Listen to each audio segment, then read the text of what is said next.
gonna meet that very next day. You were meeting with another coach at McCaskey, and told you I was on call. So if I didn't make it, I got some kind of call or something. Don't worry, he's always on call.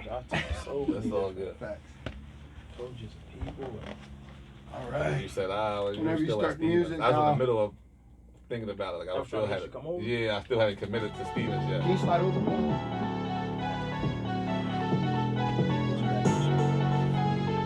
Yeah, man.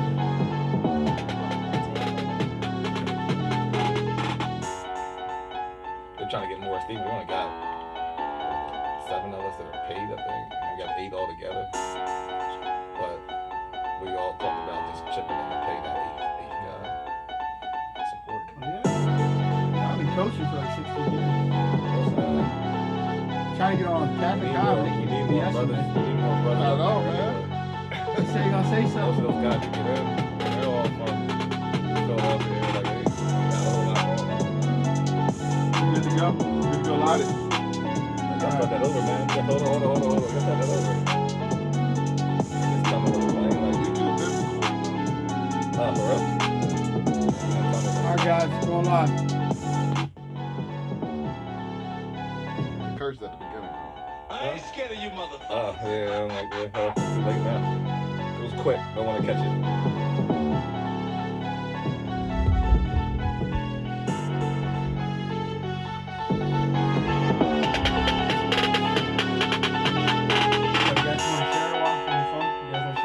I can't. Sign in. I ain't scared of you, Charge. motherfucker. Your password. What is it? Your password. Oh, that 1911.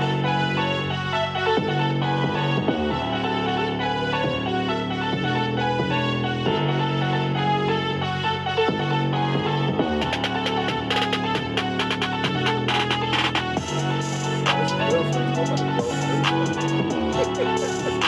gotta believe that ball out next time.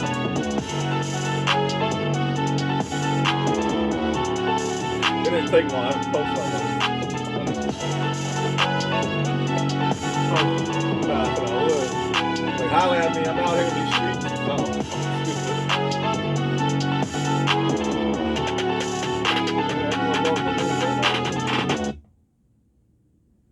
I don't know if I remember my joint.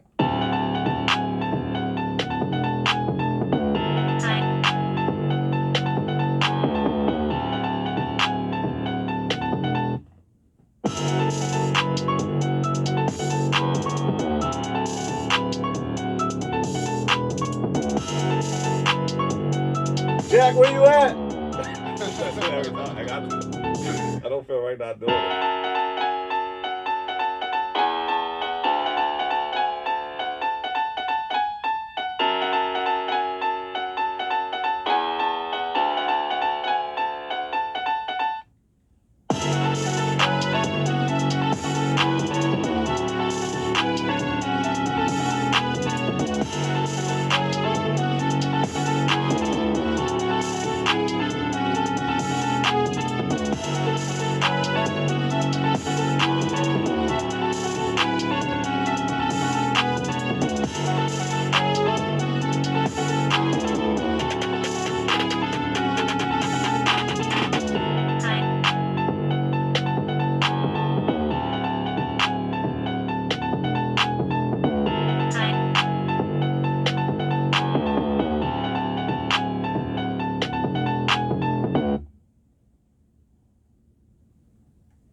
We're back.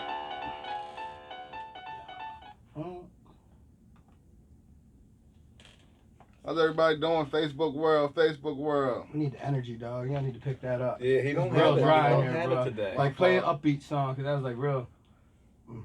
That was upbeat, but I don't. He ain't hyped now. He ain't gonna ever be hyped. I ain't never gonna be hyped now. Hey, I got it, man. They never really.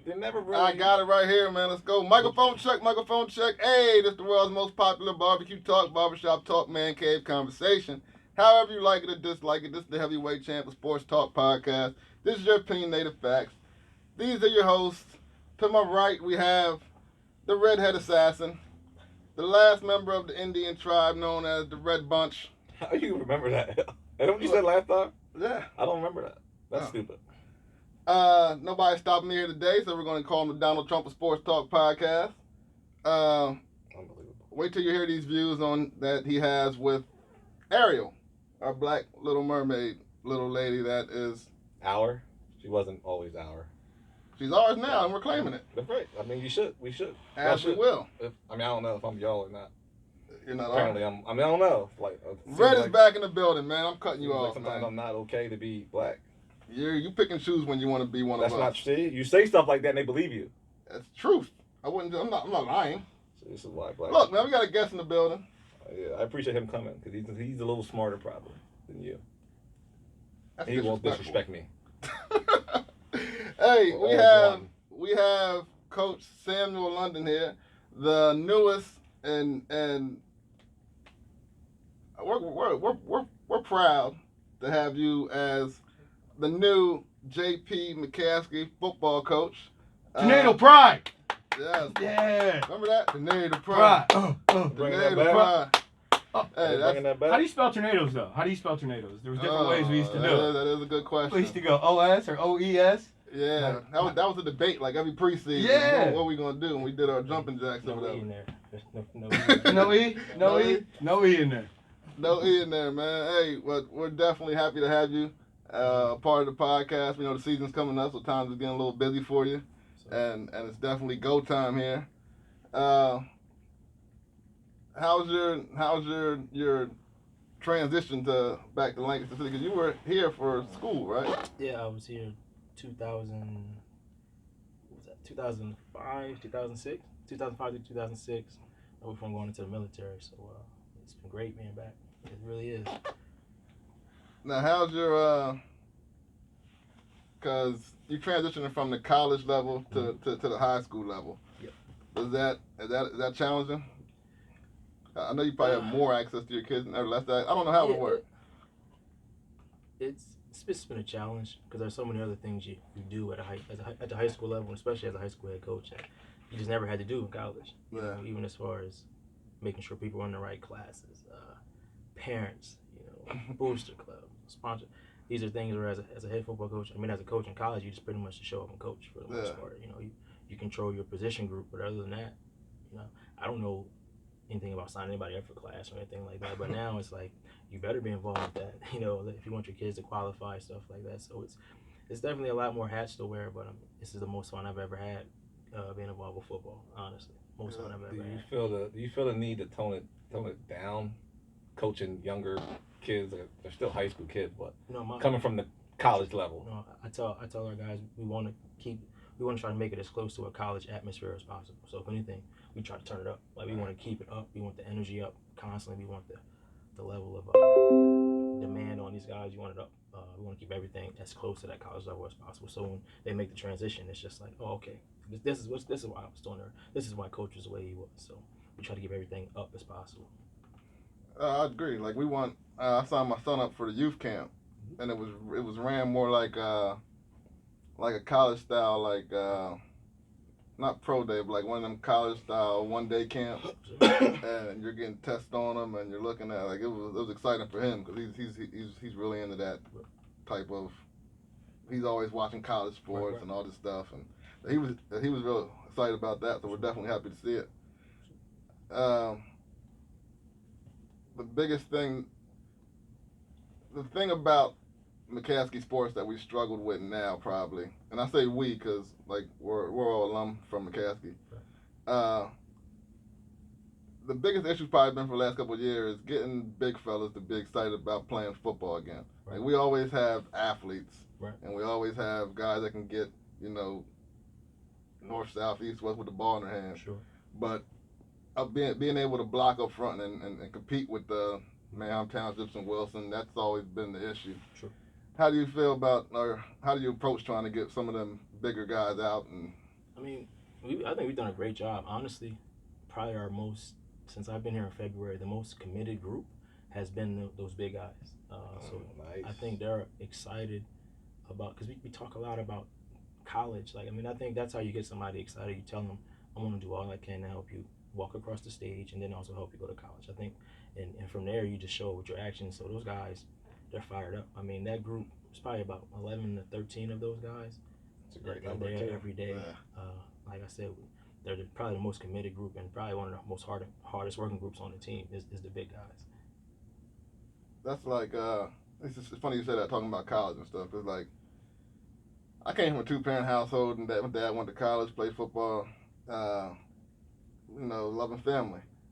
But I didn't want to go to college, like, until I caught that first touchdown pass as a freshman at McCaskey. Mm-hmm. And to have them guys talking about, like, you can do this, and, like, let's go watch these college games. Yep. And actually, my high school coach is taking me to college games, and they're like, man, this is out here. Like, I didn't know this world existed. Sure. I mean, like, I'm just worried about, trying to talk to this pretty young thing in the hallway or something. Like, I don't care about college or nothing like that. Right. Apologize to my wife if she's watching, but this before you, like 9th grade. But It wasn't much before her, though. But I'm on your side. thank you. But yeah, so like seeing that is a big thing of just having our kids Mm-hmm. see a life beyond Lancaster So and Lancaster City. I think we had an opportunity to take most of our linemen up to Shippensburg for a prospect camp, and I think that kind of opened their eyes to where they were and the possibilities. We drove them up, myself, defensive coordinator, Coach Keeler, and they performed extremely well, and I think they kind of got that bug right there, like, okay, I want to do this. Yeah. Some of them they did extremely well. You hear the college coaches talking about them, so I think that really kind of helped get the bug going, and it just kind of caught fire since then. What do the numbers look like this year? Right now, we're averaging about 40 a day in the weight room. I figure when camp starts, we'll probably have more kids are going to probably show up. But we average about 40. For a while there, we're a tough time over there, man. I mean, we're hoping to get it back because I come down Friday nights, man, after practice at Steve, and we love to come down. All the coaches, we come down to watch, and it's like, see 25 guys walking on the sideline. It's like numbers, the numbers are tough though to see because you don't typically when we were going to school, there's 100 guys, 80 guys out there. Yeah, and it's tough to run a team with 25 guys, no matter how athletic you are. It's extremely tough to do that. My goal is 60. I'm really hoping for that. A lot of kids are doing multiple sports throughout the summer, but I'm hoping for 60 kids. But 45, I can say every day we can expect about 40 kids every day, which I can live with that. That's I'm really good with that, and I think it'll go up though. I really do. So like at McCaskey, I know McCaskey is like one of the biggest melting pots everywhere. You have, schools of all, you have kids from all races, all different backgrounds. Mm-hmm. Do you look at that as a challenge or like a positive? I mean, that's one of the reasons I came here. It was for the diversity. Me, I'm from Coatesville, and that's what we have there, and that's what we have when I was in school. So to me, when I seen this school and look at 60% Latino community, like 17% African American, like that got me excited. It's a chance to go and build something. And then you add the multiple elementary schools. I think there's 12 elementary schools, 4 middle schools. Who wouldn't get excited about that? So to me, that you're getting people from all different types of walks of life. High people, two-home families, two-parent families, stuff like that. Single families, people from Puerto Rico, Mexico, all over Dominican. It's just a big, like you said, melting pot of people, and to me that got me excited. Again, kind of reminded me that's kind of how college is. So I think, and that my thing is just getting them to appreciate what they are and who they are and how unique we are, and I think that's a good thing. And I think a lot of times people may look at that and kind of be able to point out a lot of the bad things, but I try to get these guys to understand, to embrace our diversity. Like, this is who we are. We are McCaskey. We are very diverse, And that's something we can hang our hat on and be proud about that. And I think what's one of the biggest differences between us and a lot of other schools in our conference is that we have that, and it's definitely a family atmosphere. Everybody looks out for everybody, and that's one of the big reasons I wanted to come and be a part of this program here. Like coming from McCaskey, like that's probably one of the biggest things that prepared me for college is just being in classrooms with different races and everything else, and walking around the college campus. It wasn't much of a shell shock as it was with some of the other minorities I went to school with. Right. We got a question on Facebook. It's kind of a good question. I want to ask it. Sure. From a lady named Blanca Vargas. Her first part of her question is: will you be looking into the Millersville college football camp for next year? Team camp. Yeah. Yeah, we'll probably definitely look into a team camp next year. My biggest thing was year one, the voice that everyone needed to hear was mine. And I wanted that to be the main voice, my vision, our staff's as well. So next year, that's something we'll definitely look into. But this year, we need to get to know who we were and who I was and what my expectations were before we went out. So next year. Also, she has, how will you motivate and push some of the boys who have had a bad experience last year and are iffy about this season?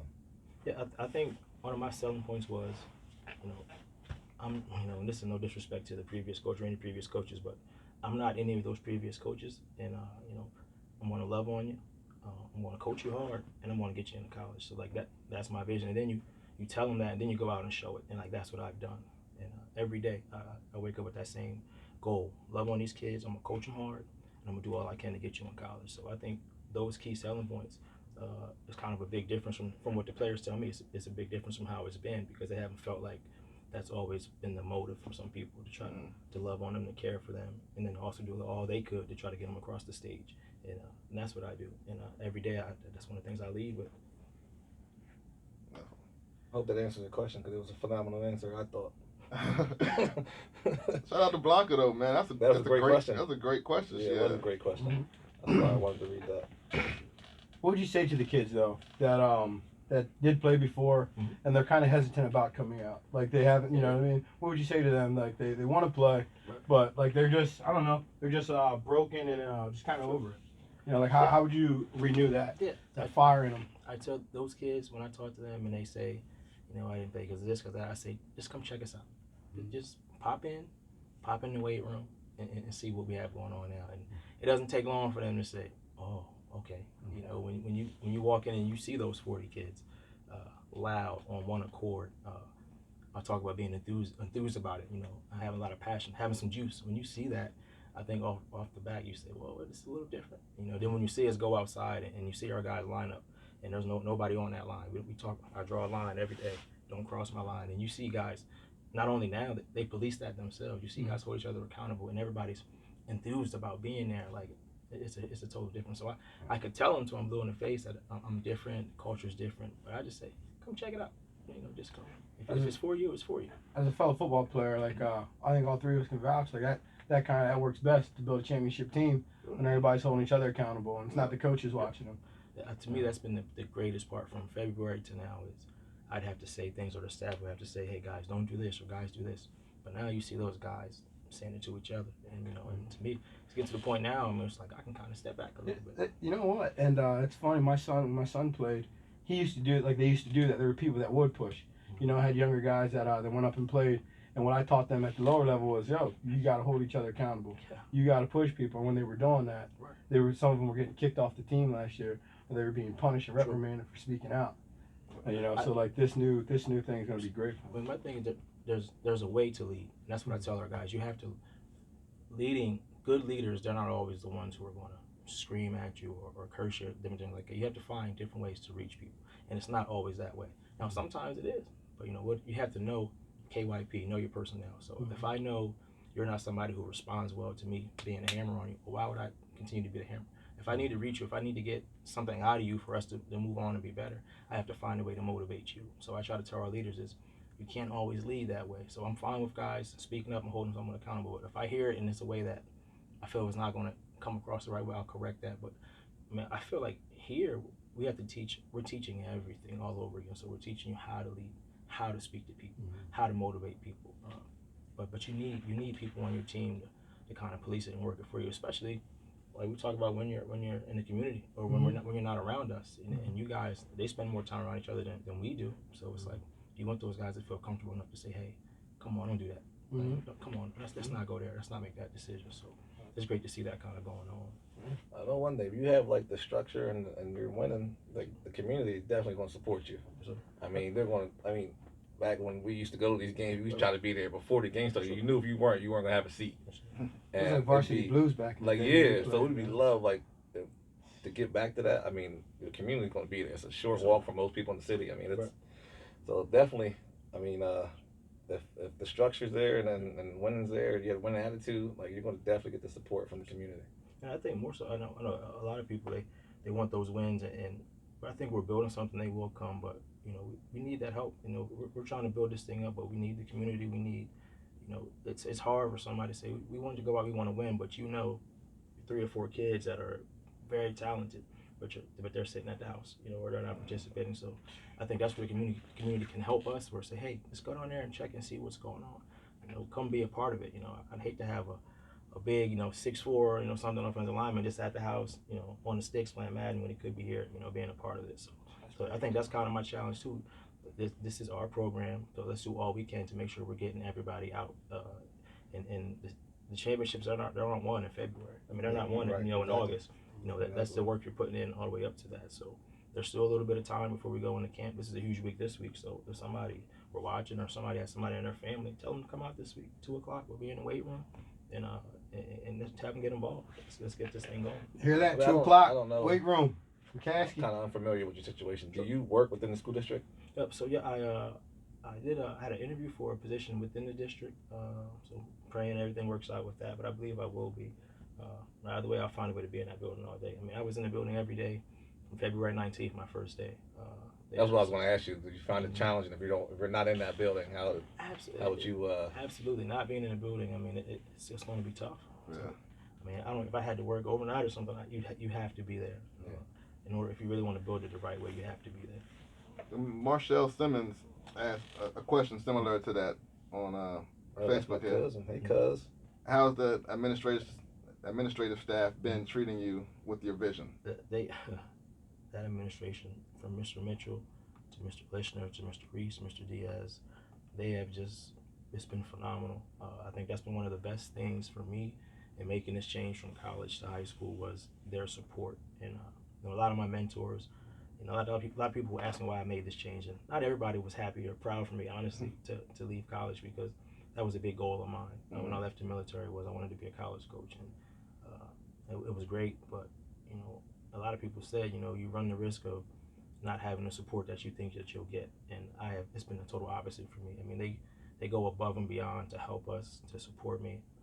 You know, I'm a person, I'm like a sponge, so they're open to me going and just talking to them. And I like to talk a lot about leadership and, you know, how do you lead? And so I think they've done a great job of just doing all they can to support me in the program. And I feel like we're all on one accord from top to bottom. And I think that's going to be another big difference than probably how things were kind of done in the past, is that, you know, we communicate constantly. You know, and anything I need, they always say, Coach, let me know what you need. Let me know what you need. You know, Mr. Mitchell, again, one of the things I love about our athletic director is I feel like he's kind of said, Coach, here's the keys. Whatever you need, I'm here for you. But he's giving me the keys to the program, and he's allowing me to do it my way.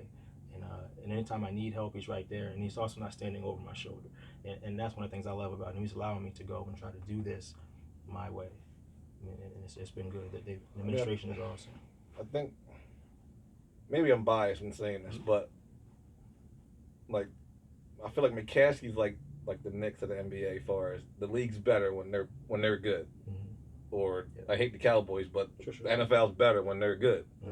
I think the LL's better when McCaskey's good. It's like, you know, it was more interesting. Well, you got to say it. I mean, I hate them too, but when they're better, the NFL, when they're good or decent, the NFL's better to watch. Like the Knicks, like I said, I think the LL's better. It's more interesting when McCaskey's good. People are looking for that, and they're like, they want to beat this team, and like we used to be the team to beat. Like we weren't being scheduled on people's homecomings. Right. You know what I mean? And it feels like we're getting that fire back with you getting hired, and people are still like they're looking at that.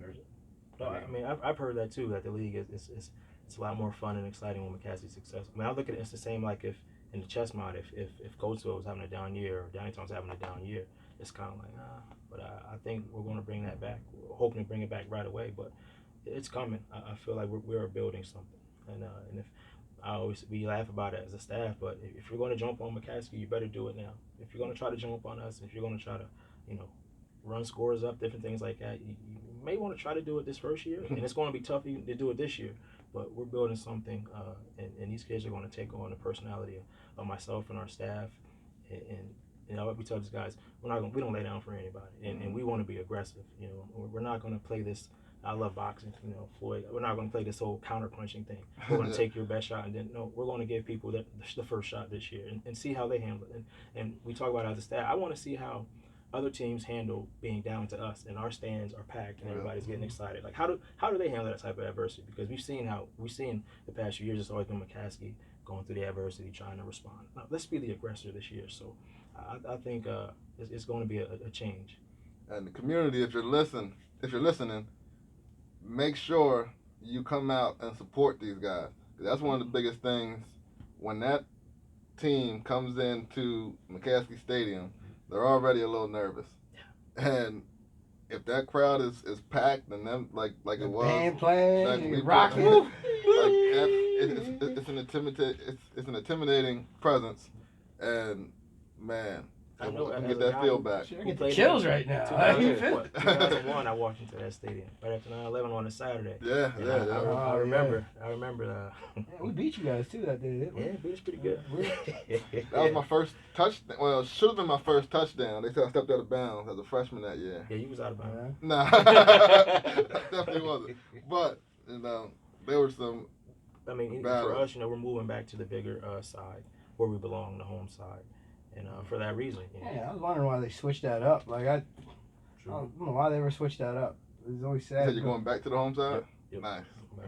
Pack that thing up. Yep. That's the expectation. We got one more question. Hold on. Let me get. My bad. Get your questions out, homie. You may forget my question now.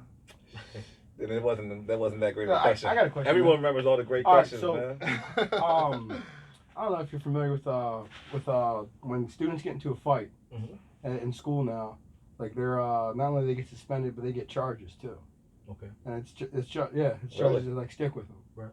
Like, how do you feel about that whole situation? Like, just with children making mistakes, like Are teenagers. you aware of making that, mistakes and McCaskey? fighting. Have you heard that at all?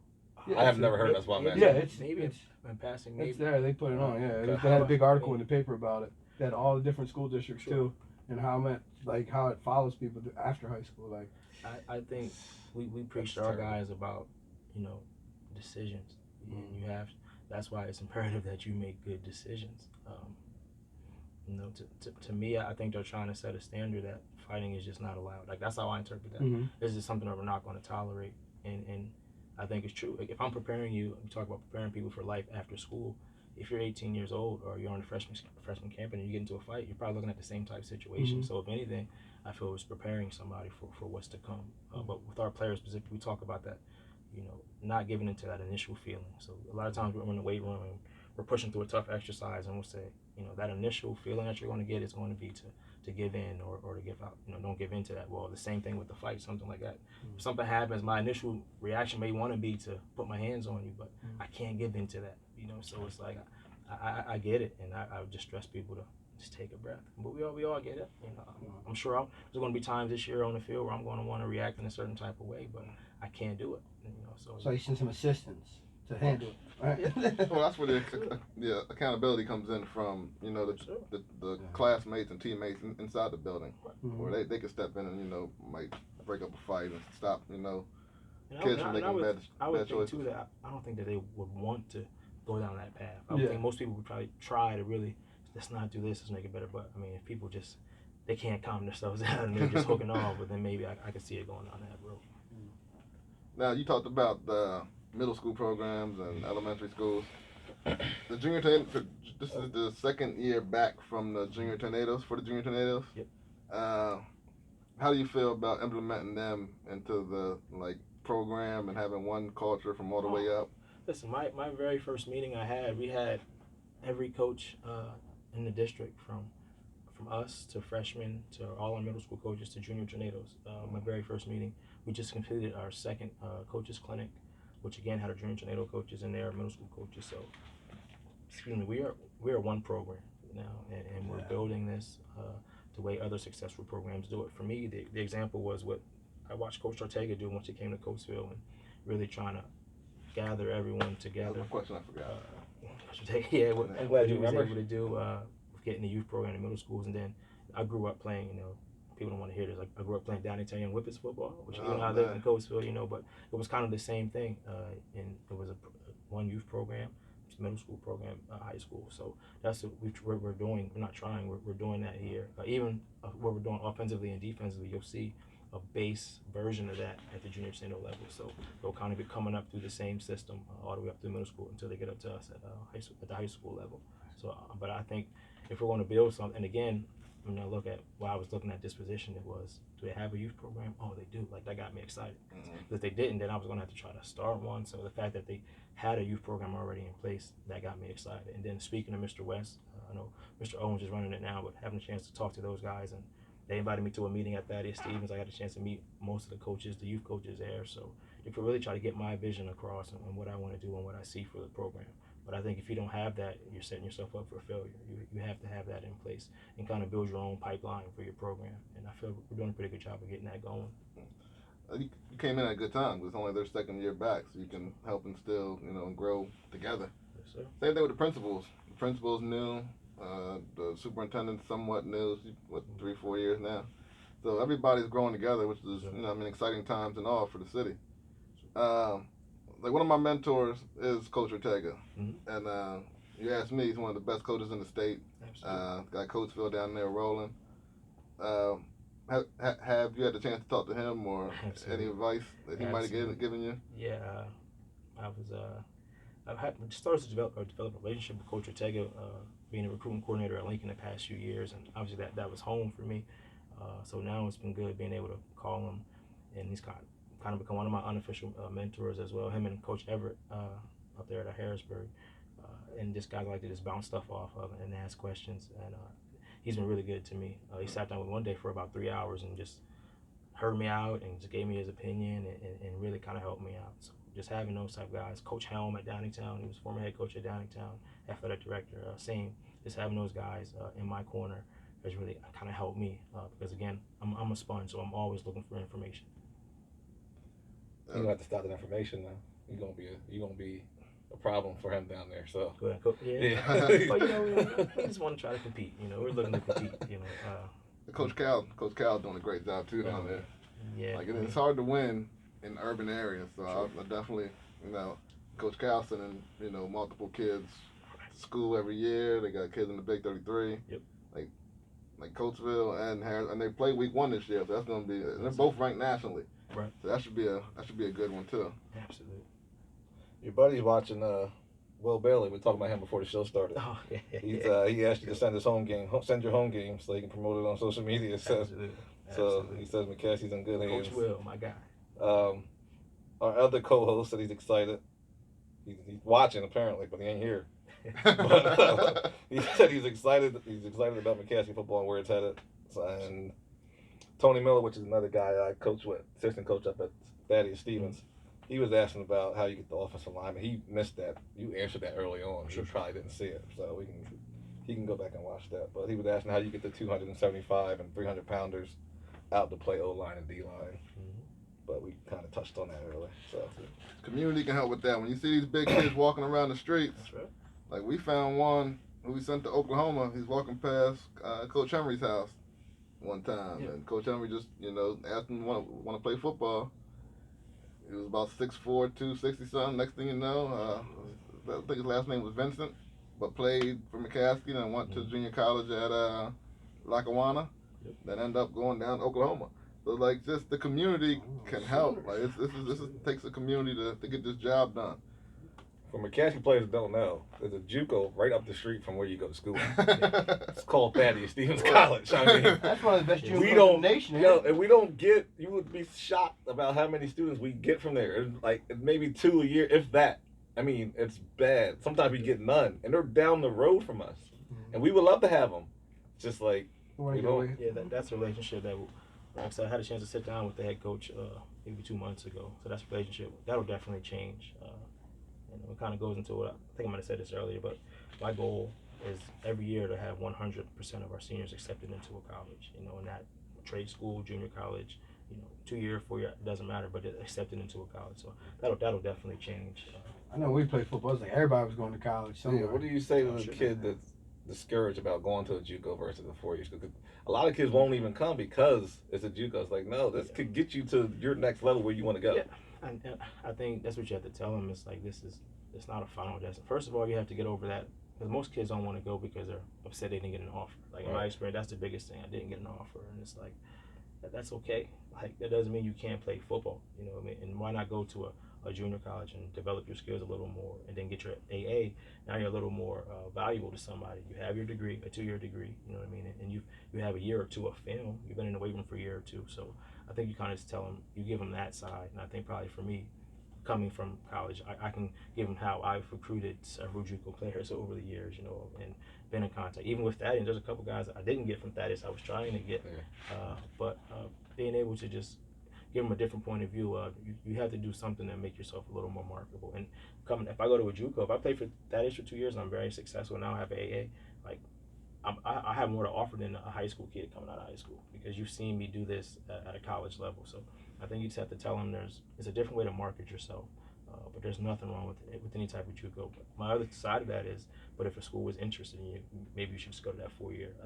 I don't like to see kids, not go to a 4-year because they didn't get an offer. Like even if the staff likes you, they want you to come walk on. I'd rather you go and you walk on, than sit at the house or even try to go to a JUCO on the other side of the country, something like that. So try to tell kids, go where you're loved, go where you're wanted.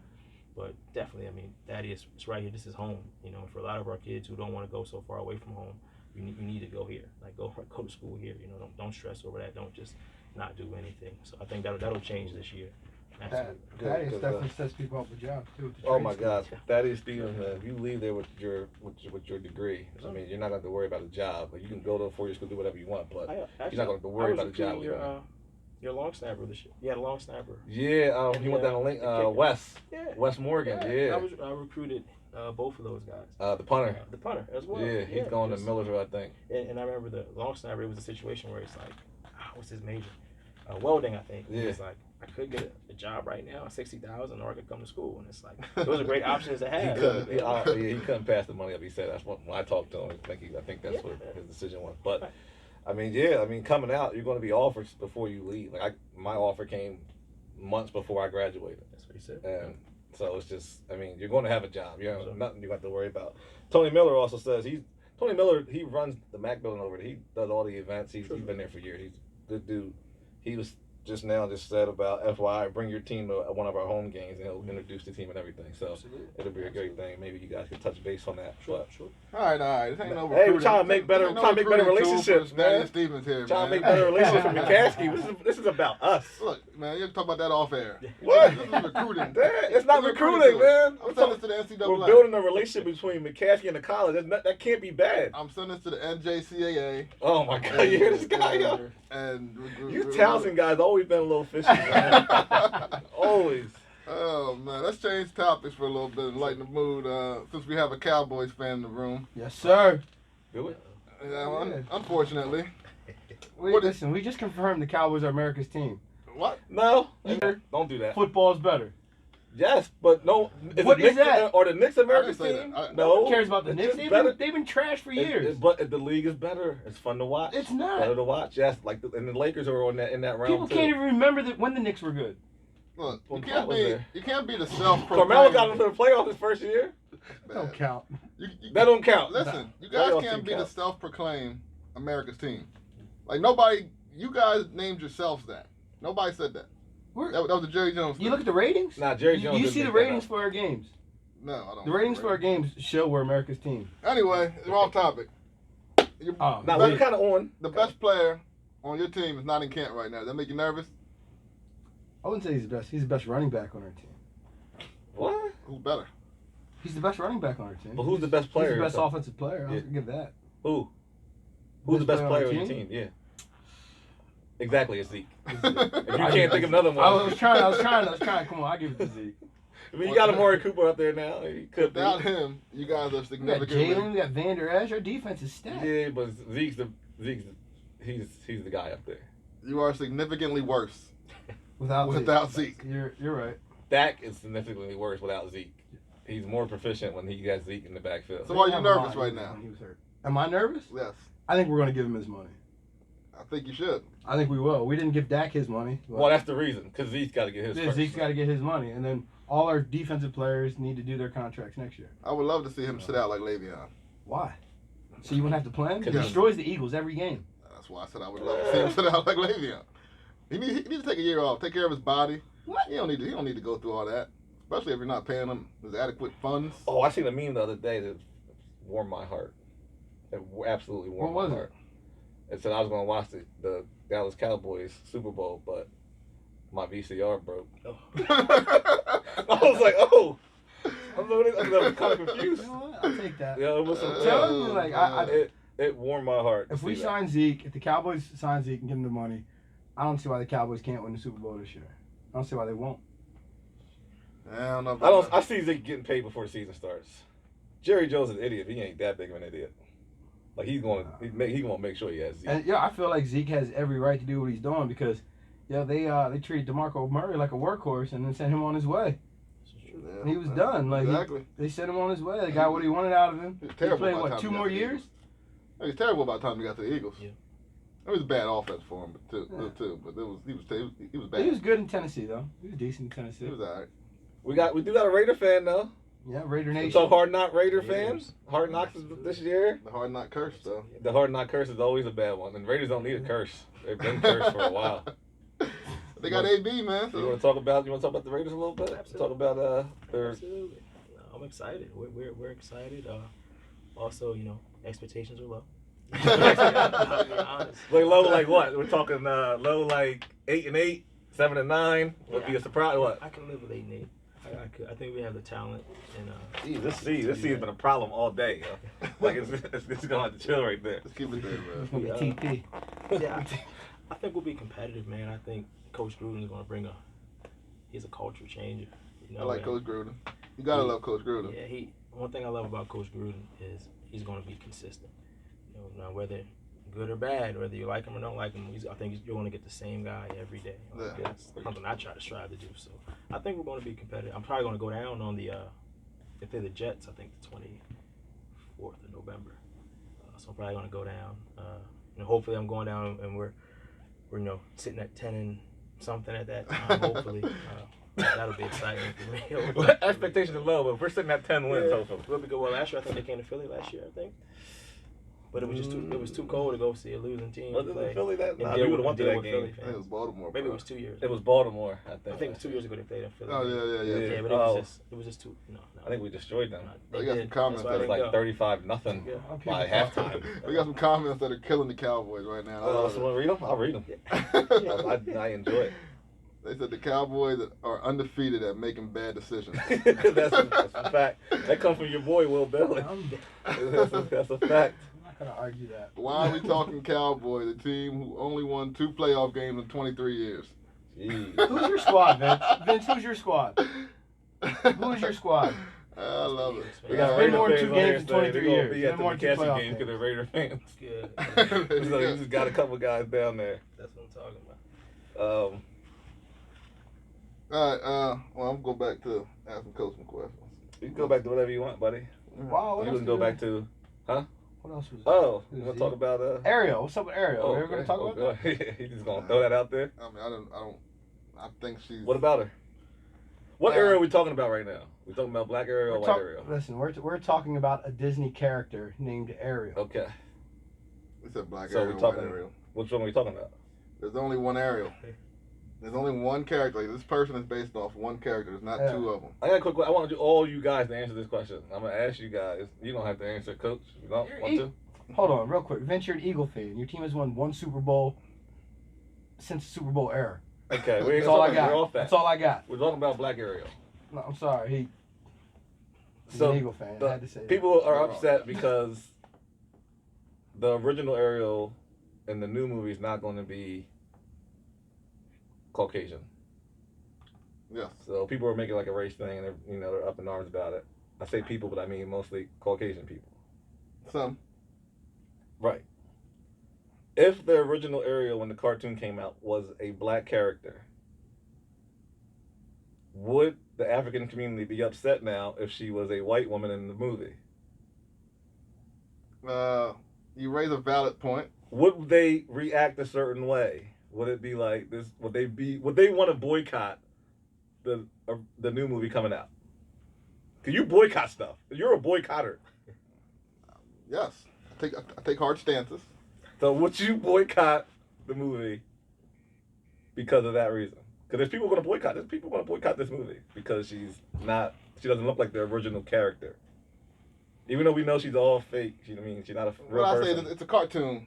The original character was a cartoon. That's our only argument. So we don't know what race she was. But we all assume. We all assume that she was Caucasian. People assume that about Jesus too. When I said that earlier. Assumptions are, the mother of all. I think mostly Catholics believe he was blonde hair, blue eye. You think they believe that? Catholics do. You ever see any like movies that Mel Gibson did? He's Catholic. He has him portrayed as like a blonde hair, blue eye guy. I haven't been to many Catholic churches, but the churches I have been to, I haven't saw too many black Jesuses hanging. We don't have a black face. Like, does he have a black face? His face he's got to be dark skinned to be black, or what's that? All right, so Ariel, back to Ariel. Yeah, keep on Ariel. You don't want to get into the whole God conversation, Jesus conversation. We can go there too. I know. We got some flashback from the church when we did our religion show. Yeah, we don't want too much of that. And you guys they were wilding. No, we weren't. They were crazy. Yeah, I can imagine. The one lady said, like, I don't believe in Jesus, but I believe in aliens. I said, whoa. There's more proven facts for aliens than there are for Jesus. Let's talk. Hey, we're not getting into that. All right, I'm sorry. Back to Black Ariel, man. We're not going there, man. All right. I can see your point about black people being mad if Ariel was initially black and want to being white. Yes. But that's not the issue here. And we're not living in the make-believe world. You mean it's not the issue? That's the only issue I see. No, the issue is she's been portrayed as white, and now she is being played by a black. I feel like the only bigger issue you could have is that she was a girl and they wanted her to be a guy. No. And she was transgender or something. That's the only other thing I can see to be like a huge issue. It's a big time issue for people. She's not. She was a cartoon, so she don't have a real clarified race. Boom. Would we be mad if they changed the princess from Princess and the Frog? Would we be mad if they changed her? What was the Princess and the Frog? She was like the first black Disney princess. Remember that came out? It was a big thing. Disney's making her first black princess. She was a cartoon. And she's from New Orleans, and she sung like oh man, it was real. Yeah. She's black. It was real stereotypical. It was a real stereotypical. Yo, answer my question, man. Black for real. Had her from Louisiana. Are you gonna answer my question? What was your question? Wow. Anybody want to answer that question? But how do you think black folks would react if the original Ariel was already African American and they made her a Caucasian woman? Wait, so this is a Little Mermaid you're talking about, right? Yes. The original character. Wasn't she a mermaid? She's a fish. Yes, she's a fish. She has no color. She was from the waist up. She was white. Wait, was she not white from the waist up? We're talking about a fish. Are mermaids fish though? They're not even a real thing. Gills. Look, we have suspend your beliefs for a second. We're talking about fish. I want you to suspend your beliefs. It's like going to a Tyler Perry play. We know that's not a real house. The whole front showing. No, it's not a real woman. Yeah, like come on. Like you suspend your beliefs. I'm asking you to suspend your beliefs now. You won't. Listen, I don't Dixon, care. answer my question. I don't care. Right. Yeah, I think people would be mad. Up in arms. They would be. Yes. Would they boycott it? Well, you got black people. We complain a lot. That's just what it is. What black people do. We have every reason to. We've been pressed for years. Coach, do you want to touch on this or not? You ain't got to touch on this. Nope. You ain't got to touch on this. Look, man, we're moving forward, man. Let's move forward. Because you wouldn't even answer the question. I said it. I said black I hope people you never got to complain. testify in someone's trial. He was like, this guy won't answer nothing. Exactly. You're going to be held in contempt. Hey, we got a couple comments. I don't see why race is an issue. They make a black Ariel great. Becomes a cartoon relevant to more kids. Yeah, say that, though, when Ariel was originally black. Trevor wrote, Brandon, when will I see you at church? Maybe he's talking to Brandon, the other Brandon. No, he's not talking to me. That's his cousin. Trevor Orr? He's your cousin. He be talking to me. Because my cousin. But he talk to you. Like, yeah, my cousin going to talk to me? See what I mean? This guy don't answer nothing. You know, they gonna pass the buck. Why can my cousin only talk to me? He only asked me. He ain't never asked me anything about Until he being clarifies anywhere. what Brandon he's talking about. Wow. We have to answer no questions. Wow. Anyway, All right, Trevor, there you have it. What Brandon are you talking I got his answer right here, and it's not going to be popular. When church lowers the prices. All right. I'm playing. That was a joke. That was a joke, people. That was a joke. We're going back to you. We're going back. We're going back. Listen. It was a joke. All right. It was a joke. No, we're done. We're done. All right, I got a question for Coach real quick. Come on, I got a question first. Our coach with the feeder program. Are you going to be, I know when we were in high school from our freshman year to our junior year, to the end of our junior year, we ran the veer. Like we what did we do? We perfected it. Veer midline. Like we could run it on any team. They could know it was coming and still couldn't stop us. Junior year got switched up. We were huge up front. We were huge up front too. Yeah. It got switched up. Sure. Are you giving the feeder programs like the basic off? You're gonna give them like the basic offensive set, basic defensive set, so then the kids know what they're setting up with. So by the time they get to the middle school program, it's starting to become second nature. Like with like Manheim Central does it, Yep. and like they're consistently good, consistently. You know what I mean? Like Sure. right there. Yeah. So like I said in our second coaches clinic that we just had, we went through our base offense, base defense, and we're giving the coaches like everything they need to put that base stuff in. Now, we're not asking those coaches to be robots, still be coaches, still kind of do things that's going to fit your personnel. But we want our kids to definitely know what our base offense, base defense is, and they'll continue once you get to middle school to be a little more detailed, and then freshman detail, and then obviously when you get to us, you'll be all the way in. But those kids they'll start to have a base understanding of who we are and what we're going to do. Right. I got a question for you with this whole transfer thing in high school. Sure. So the kid out of Mechanicsburg, Joseph Bruno, that wanted to transfer from Mechanicsburg to Bishop McDevitt. Sure. He's a D1 talent, which sometimes plays a part. Mechanicsburg wanted to challenge it, saying it was for football reasons. Right. He's saying it's not. I guess he has some kind of family member he was going to move with that lives in a different district, yada, yada, yada. So they were going to challenge it, so he decided to move to Maryland and live with his dad and play football down there so he don't have to sit out a year or however that transfer rule works. Right. How do you feel like in high school they consider it an extracurricular activity? And if that's what they consider it, anyone should be able to move how they want to move. Yes, is that how I feel? How do you feel about transfer in, transfer out, whatever? I think it's tough. I think it's probably hard to prove why somebody wants to transfer. I think there's some situations where, where somebody may just move. Their parents, maybe financially you can't live in a certain spot, so you move somewhere else. And I think, who's to say? I think it's tough to try to figure out if that's the case, or is somebody just moving strictly based off of being on a better team or being a better program. I think so. I think we should be careful on how we're doing that and how we're looking at it. But I think there's some situations that are just painfully obvious, where somebody are just leaving because they want to be on a better program or because the coaches there are saying they can do this and do that for them.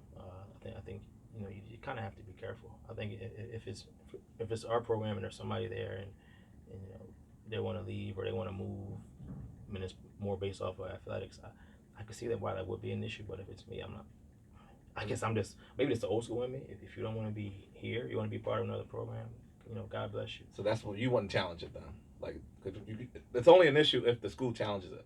Sure. Me, I couldn't see me challenge. If you don't want to play for me or you don't want to play on my team, I don't want you there anyway. Yeah. So it's hard for me to see people that like challenge it. Like, oh, you can't. I'm challenging that. Why? But I get it too. Everybody, we're all wired differently. You know, some people, it's especially when it comes to sports nowadays. Everybody wants to be the best, and I get that. And you want to be able to say you have the top program or the best program. So I could understand it, but just me the way I'm wired, and my guys, they know this. I work with who's here, who's in front of me. So I get tunnel vision. So if you're not going to be a part of that, then that's fine. I'm gonna get the job done with the people who are here, people I can count on. And if somebody wouldn't want to be a part, then like I said, God bless them and best to them. I wish them the best. I mean, I know college now has like free agency. Their transfer portal free agency basically. that has gotten, that's way more of an issue than high school. Yeah. I mean, this thing has got out of hand. Because in colleges they were saying kids can't play or had to sit out a year, and that wasn't right either. So I guess during the play. But I understand you're getting a 4-year. If you're getting a 4-year scholarship from that school, I mean, you're getting taken away. But if you're there for that year, they paid your education. I get what their issue is.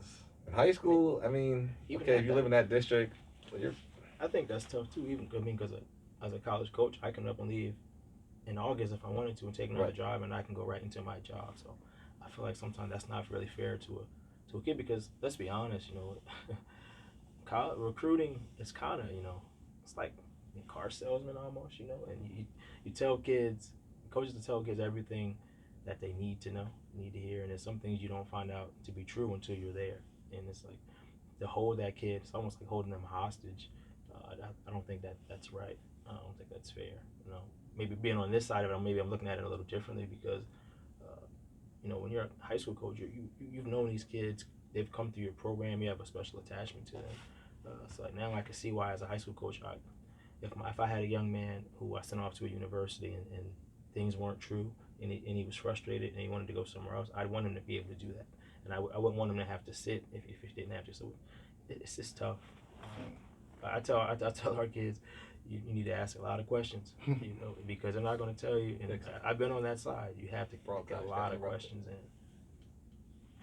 Back now. Came back on. Yeah, I got I was going through that with like when I transferred, I reached out to my high school coach to send out film and do that type of stuff. But the piggyback, not the piggyback, but to change directions a little bit. Like one of your recruits, a punter, Cody Waito. Yeah, Cody. He was an HBCU D2 All-American in 2016. So you have like a history of coaching long snappers, or will you be involved with the special teams at JPM as well? Absolutely. Special teams. And Cody, this big shout out to Cody. Cody actually transferred from Lincoln, went to Texas Tech, and I believe he just earned a scholarship at Texas Tech. Wow. So, here's a guy when I first met him, I think he was working construction down in Maryland. I think he's from Elkton, Maryland, I believe. So to go from that to Lincoln, HBCU All-American, a Caucasian kid, mind you, to come into Lincoln, HBCU All-American, and now to be at Texas Tech. I mean, that's awesome. I get a little emotional thinking about it. That's a huge testament. But absolutely, I'm going to be very involved in special teams. I mean, so for people who don't know, you offensive minded coach, defensive minded. I know they're both important. I just want to know what you coach as far as. I'll be our offensive coordinator this year. Love offense. So I'm excited about that. The kids are excited about some of the things that we're going to be doing. So definitely an offensive-minded type of guy, but still involved in everything. Right. But special teams means a whole lot to me. Last year when I was at Lincoln, our kickoff return team, at the midpoint of the season, we were in the top 10 in the nation, Division II kickoff return. We lost our returner, and I think broke his elbow. We finished, I think, top 70 in Division II. So we were already getting our special team stuff rolling. Now we've kind of been doing this for a little while, so very involved in the special team. I mean, that's a huge part of the game, huge part of the game. We see games won or lost there, so we'll try to make it a priority. And I think if it's important to me, it'll be important to everyone else. I think sometimes I hate to see programs where the special teams period, and then you see coaches are kind of off doing their own thing, and players don't seem engaged. But these guys, it's very important to me. So if it's important to me, it's for sure going to be important to everybody else. And that's the kind of the culture that we have set already. So we'll be very, very involved in that. I think Coach Lewis is probably going to be one of our main guys running our special teams. So very important to me. How was that? Like just picking your staff and finding coaches and. Yeah, it was. That's probably one of the toughest jobs as a head coach. It was tough because I had to do some things a little differently to try to get more people on the staff. I had a chance to sit with his name's leaving me now, but the head coach at Bishop McDevitt in Harrisburg last year, and kind of pick his brain a little bit. And one of the things he said he was able to do was get more coaches in and kind of break his stipends up to be able to do that. So I always thought if I ever got the opportunity, I would try to do the same, and that's what I did. And it's worked out good. We're sitting at 10 or 11 coaches right now, and I think it makes the world a difference. Being able to have good and they're good quality men, and to me that's the best thing. Football, you can pretty much tell somebody what you want to do for you, but having good quality men in your program, that's the key, and that's what we have. And we have one or two coaches that were on staff last year, but they're They're working with our freshman for a program, and then one's the head coach at Reynolds. So it was good, man. Going through that whole interview process with different guys and meeting some people and trying to see what was going to work best for my personality and what was going to work best for them. And I just wanted guys who were hungry and hungry for knowledge and football coaches. You know, I'm the type of coach where I'll probably text you at, and DC can attest to this, I'll text you probably at 1 or 2 in the morning. If a football thing pops in my mind or if I see a video, I'll send that out to you. So just wanting guys who really want to live this type of lifestyle. And maybe that's kind of me, the college in me, where I love the grind. I love any and everything about football. I got one of my mentors, Coach Scott, I talk to probably every day for about an hour driving up the road, and we just talking ball. You know, so I wanted guys who kind of had that type of drive, and I was blessed to find those guys. And you know, honestly, we wouldn't be as far along as we are right now if it wasn't for the coaches that we have on staff. Great guys, and I told them my vision for them is I'm all about development, and hopefully in 3-4 years, and I said this in the big coaching meeting, hopefully in 3-4 years, I'm looking at a whole new group of coaches, and everybody else has moved on to coordinating somewhere else or head coaching somewhere else, because that's how my mentors did me. They prepared me for something else, and that's what we're trying to do. But currently, right now, I mean, we have some great coaches. Like, that's always been one of my mottos with, like, as a coach, like, hiring good people. You can teach them how to coach, and you can teach them what you want them to know, but, like, hiring good people is important. Yes, sir. So one of the big issues that are going on down here in Lancaster, we just had in the paper, like, race has always been a hot issue. But, you know, with tensions are high still with the Kaepernick kneeling situation. I think McCaskey had a kid kneel last year.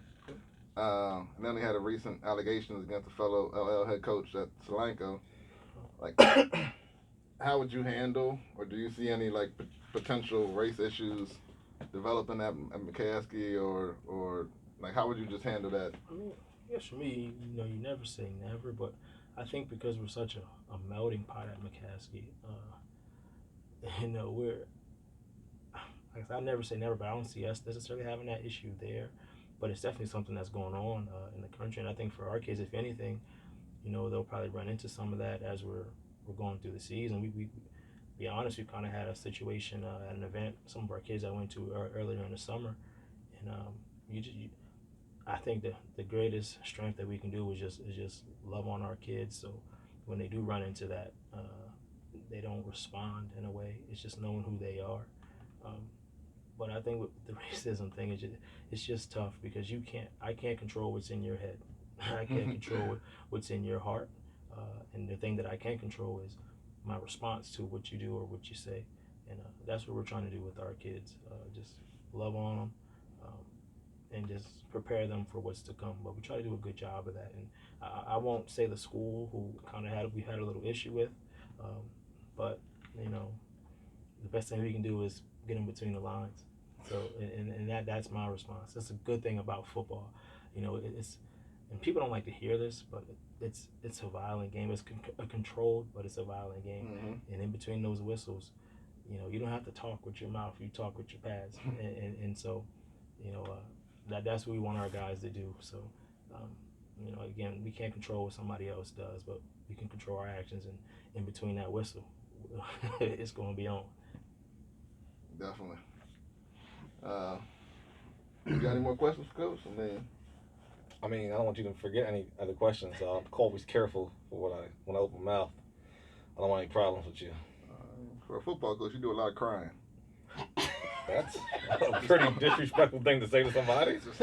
Speaking of fighting, how about that is a fight? pretty disrespectful. Oh, well, no, they ain't gonna rush me off now. He gonna cross lines. No. And then we can't get each other between the lines anymore. Now we gotta go back and forth now. What are you talking about? Now we got to talk. We don't Disrespectful, man. Not disrespectful. Disrespectful. That was not disrespectful. I said a lot worse to you. That was honesty. You respect honesty. I don't respect what you said. You're lying. You just lied. Look, man. We can't argue. I'm tired of you disrespecting me, man. You can't You argue. think because we co-host this and we're friends and nothing can happen. What you gonna do? Fight me? Nah, I'm just saying. Like, that's what I mean. You were like, he ain't gonna fight me, my boy. I think you got that in your mind. Like, nah, he ain't gonna do nothing. I don't know why you think that. You beat him up like brothers, what you're Like, saying. yeah, it's like, yo, we'll You're fight. like the little brother We'll no be more. cool tomorrow. Yeah. Nah. That's how I feel. I don't work that way. I'm all man. about that. I'm all about that kind of life. That's damn comes from disrespectful, guys that like man. to fight. That's what you guys are. Who? We like to fight. Sometimes we just don't want to talk. Whoa. Drown us out. The disrespect is on the all-time high today with you. Listen. I see why Jack don't show up most of the time. I see it now, Jack. Man, I'm on your side. Like, this guy's disrespectful, man. Listen. Got people in the comments talking about Brandon, hold your own. Like, who are you talking to? Now I assume he's talking to me. Tony Miller always starting something though. He starts stuff. Look, man. Hey, Coach, you got a lot of support here though. Like if you go home and you read Definitely this, man, do. We got a guy from Pittsburgh that said he's going to every game. That's awesome. Named David Diggs. He said, I like this guy. I'm going to every game. So you done made some fans and everything today. That's awesome. We're having when we have our booster club meetings, I would just encourage the community just come out, be a part, see what's going on. Again, one of the things we break on McCaskey pride, and we talk about we are Lancaster City. This is our program. This is the city's program. So come, be involved, help out. Volunteer. Do all you can. I want people to feel like,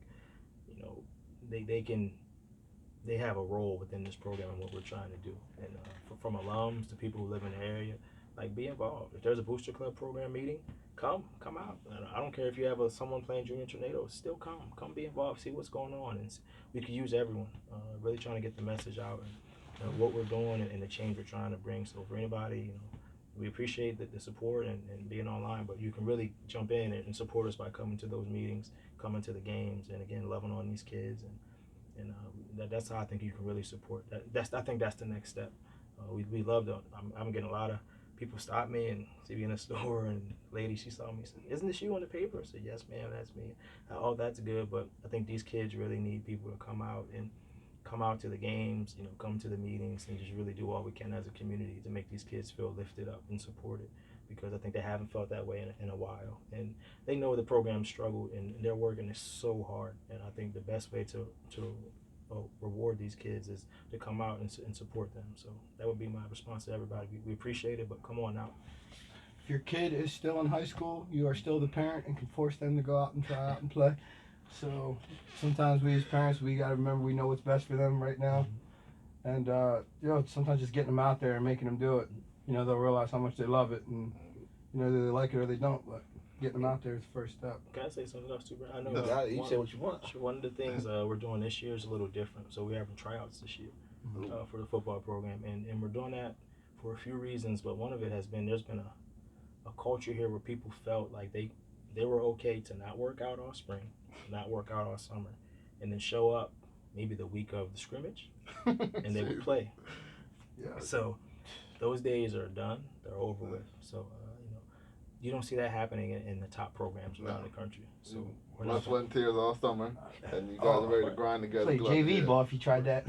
Sure. So the first 3 days of camp, we start August 5th. Those first 3 days are going to be tryouts, and that's we're trying to build that culture here where you have to work, and when you come to tryouts, you should. We put you in a position to know what's going on as you've been here all through summer. You know what I mean? So for people or anybody who's kind of been on the fence, I would suggest you come this week and come those first 3 days.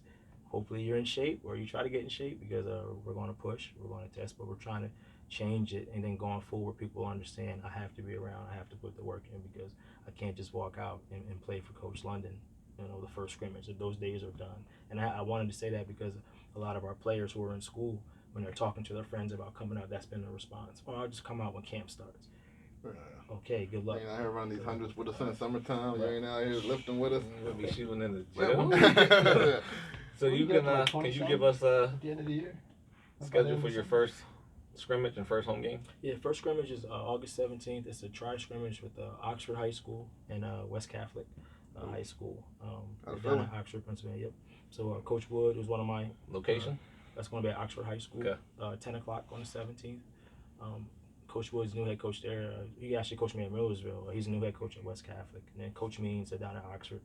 Developed a good relationship while being at Lincoln University. So excited about that. I wanted to get better competition for us in that scrimmage, especially going into Red Lion the following week on the 23rd, which is the first home game this year. Red Lion first home game at McCaskey. 7 o'clock Friday night. You got it. Dub for the Red Tornadoes. And the thing that's been hanging on Facebook here is the city's program, man. It's like the That's your new slogan. slogan now. We're touching on the city's program. It has to be. I had to run with that. I like it. It has to be. Hey, man, well, we thank you for joining us, taking time out your day and coming. You always have a platform here with TCP and Opinionated Facts. So come back. Just let me know when. Yeah. We might have to get you at this. We will have him on King's Court. He's going to be on King's Court. Whoa, man. You just can't be taking our guys. Get your own guys. Talk about him and Bill are homies. Oh, yeah. Cultural connection. You know, Oh, everybody sorry. in Yeah, Coachville knows each other. everybody, yeah, you're right. Everybody in Coachville know each other, man. It's like 2 blocks. We definitely appreciate you coming on, man, and we're definitely behind you. Anything you need, you know, I told you before, I'm here, and any capability that I'm willing to help. I know most alumni come back. So we have somebody here who cares about the kids and cares about the program, wants them to do better.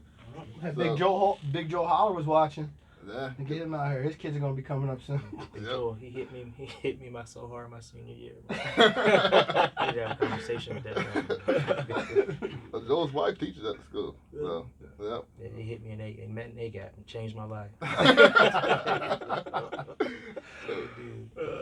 my brother, man. So, when he pulled and kicked me. So yeah, any other shout out you want to give? Right? Well, we didn't talk about the Gervonta Davis fight, man. I kind of want to get to that, but he won last night, knockout. Let's touch on it another time, but you know, we don't always get to everything. But we did put it in the caption. I kind of shout out to Tank for the knockout. He looked pretty good last night. Baltimore boy. Yeah, somewhat local area. You know, he's not far. Not far at all. You know, He had the city popping there last night. He's probably a Towson fan. No, you get him. Yeah, probably not. You get him on Opinionated Facts. We're trying to, man. Let's reach out to his people, man. He's a Towson Connect. You know? No, he's not. He's not gonna come. He knows he's Townsend. I'm telling you, no one in Baltimore's a Townsend fan. That's the bougie area of the Baltimore area. That is Is it not? That's disrespectful. The Townsend Mall is the most bougie mall I've ever been to. What? It's one of the best malls you ever been to, too. I didn't say it wasn't the best. Bougie though. That's the bougie area. That's the Manheim Township of like Lancaster. Is it not? Is it not? Let's table this topic. No disrespect to Manheim Township. Because I want to know what. No disrespect to Township. This guy lives in Hempfield. He's talking about bougie. So what? What do you mean? Hempfield is way more diverse than Township. No, it's not. Stop. I live there. I live there too. I live there. Stop. Look. It's way more diverse than Township. What school? I don't think so. What do you mean what school? You just said Hempfield School District. What does it matter what school? It's My Hempfield. kids went there. Hempfield High School. That's what we're talking about. When we say the district, we're talking about the high school. We have to table this talk because I want to know what makes a bougie mall. All right, that don't make no matter. sense. It don't matter. A bougie mall? Did you ever go to KOP? They have 2 sides of the mall. They have one side is that's high-end broke store. people. Then they have the other side where it's like Louis Vuitton, Burberry. Yeah. That's the bougie side of that mall. Why? Because it's... No, I'm just saying. You want me to explain it? It's explained. Don't ask me any more questions. Townsend the bougie mall. Look, no disrespect to Townsend College. I said something about the mall. You mad? Towson University. You live there? Yeah, I did. I spent 4 years of my life And there. you ain't never been back. That's not true. I go back every year. For a reason. I go back every year. For a reason. Yeah, Look, we gotta go, man. All Hey, right, wrap them up. Coach, thanks for coming again, man. We Appreciate it, appreciate it. Like I said, you always got a platform. We're behind you. Anything we can do as alum, as fans, as somebody just want to see the program, we would love to see you guys back in Hershey and competing for a state title. I definitely feel the excitement though. Like just having them on, like people talking and commenting. Yes. A lot of people are engaged. So I encourage you to read the comments, man. It's yeah, very definitely very read them positive. all. We didn't get to them all. Let's but just it's make sure we don't only have 10 people show up to the game. Come on, man. Don't disrespect our fans. No, No, you're right. You're right. Well, 2,000, 3,000 people gonna see this. We need them all at the games. You're right. That's right. Let's say hi to my wife and kids too. Oh, shout out. You got shout outs first. Yeah, hi to my wife, Stephanie. I'm sure you're watching. And my boys, Sam and Joshua. So love you guys. And see you in a little bit. hey. Appreciate it, man. Dixon, you good? Any shout outs? Yo, shout outs to DJ Matt and DJ Mainline. Yesterday the pool party was lit. It was fun. Thanks for having us. And shout out to my kids. Can't wait till you guys start school again. What? Whoa. Lit means for people to live in Townsend and Manhattan Township that it was a very good time. We had a very good time yesterday. It was phenomenal. It was great people. For those who don't know what lit is, to live in Townsend. Yo, this is your first time on the Opinionated Facts page. Please like and follow. Yes. Share. You gonna disrespect me in front of all these people? Talking about. All my Towson connects. His name is Brandon Rudolph. They know who I am. Go on his Facebook Right. page Come and on. murder him. Please do. Power Just to know Towson. I gotta accept all We posts. do not promote so. cyberbullying here at Yeah, TCP man. Network. I don't. Don't listen to this promote guy. He'll get you in trouble. cyberbullying. I'm not. No, he's a grown man. He don't get bullied. Oh, he's not even bullied. I know he's soft and he cries a little Ooh. bit, but Twice. he's a grown man. We're out of here, man. Stay laid up. Stay prayed. Oh, shout out to the 7-letter family too as well. Get the music rolling, man. Uh, I gotta tell you how to run this thing. Stay laid up, stay prayed up, stay out the way, and listen to what some old folks got to say. I was joking about the church comment, people. Don't kill me. No, for he it. wasn't. Dead serious. Eminem. Eminem. Don't get cool over Eminem. No, Eminem's cool in my book, man. We like Eminem. Nah, man. Wait till it comes in. Wait till it drops. That's what you waiting on. Yeah, you waiting on the drop. You're not waiting on the drop. See, you ain't waiting for that. Look, That's what you waiting on. You in the tunnel, about to go out. You wait for that joint. One Wow, shot. we ready. one opportunity Smoke coming in. to seize everything you ever wanted. JP's back, baby. One moment that you captured, just let it slip.